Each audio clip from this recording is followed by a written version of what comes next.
What's going on, everybody? It's T Reaper and I'm back with another video. How's everybody doing this fine weekend? Well, happy Mother's Day to all the mothers of the world. It is Mother's Day, and today I got the day off to either choose to have some fun time with my personal mother, even though we go at odds sometimes, or I can legitimately just have a little bit of fun. Today we're going to talk about E3, my E3 expectations. I had another video about this plan, but then I was like, came home from work, I want to actually, readjust what I said, and here we go.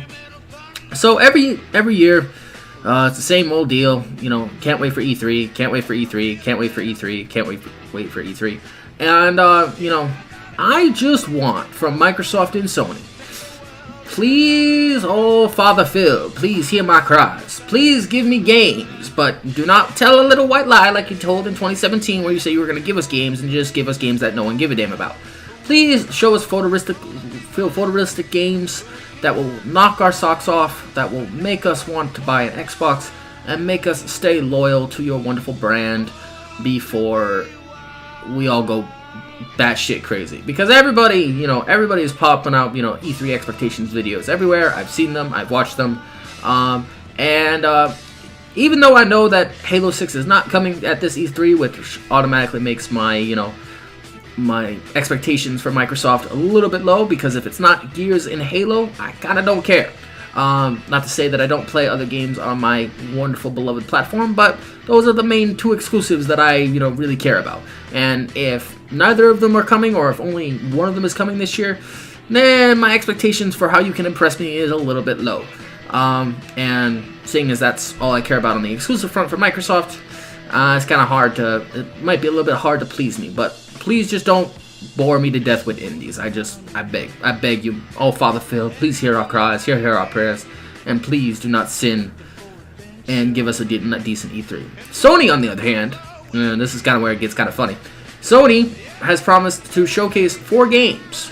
And I can't say, after finishing God of War and having the, cycle of my PlayStation journey completed, I can't say that either one of these games make me want to keep my PlayStation around. It makes me want to sell it. Whereas Ghost of Tsushima does look cool, whereas Days Gone looks basically like Sons of Anarchy meets Walking Dead, and Spider-Man, like I said, I honestly don't care, and freaking Last of Us 2, which is going to be the centerpiece. After playing the original, I can say at the time of that inception, it was an original idea. Sadly, the second one does not fall underneath my expectations as original anymore. So you're going to have to wow me in order for me to keep my wonderful PlayStation around and not just sell it in the middle of July. But, overall, everybody's, hyping up, everybody's like, all the fanboys are saying wait for E3, they have something beautiful planned.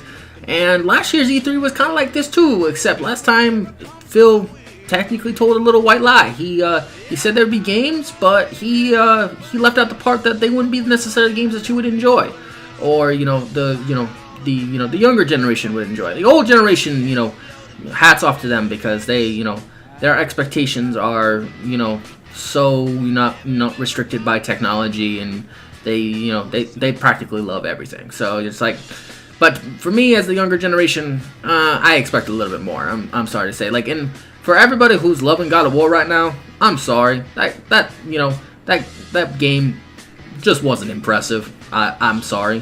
The concept that the kid is Loki, just not impressive. I'm sorry, I'm not impressed. Kind of like how Infinity War is only worth seeing once. I wasn't impressed when I saw it.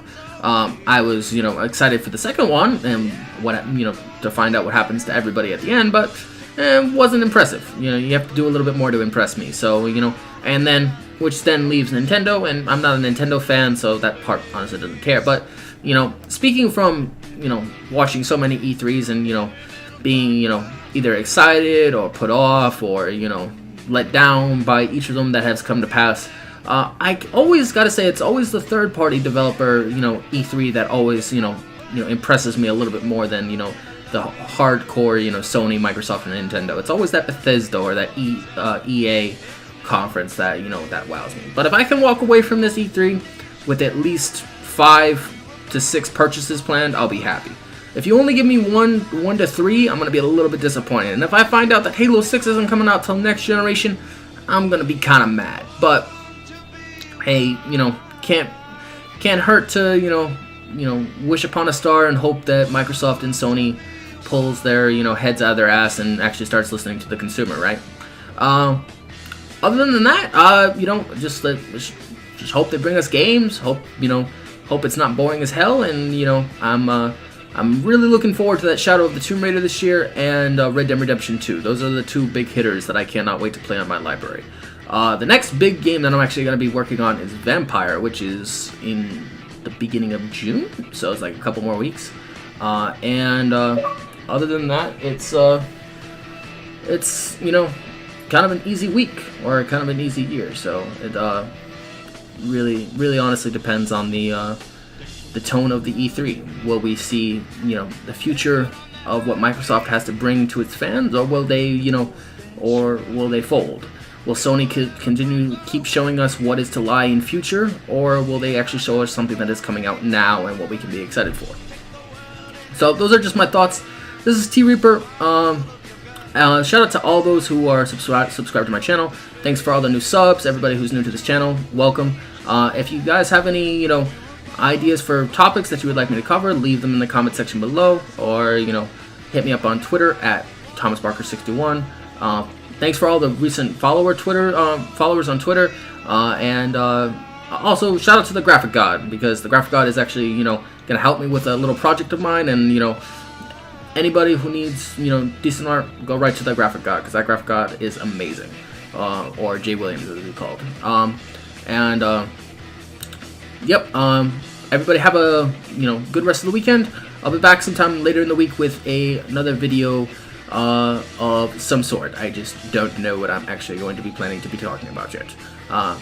Ideas would be welcome, but if not, you're left to my own crazy ideas. This is T Reaper. Thanks for watching. Have a good weekend. Later. Peace.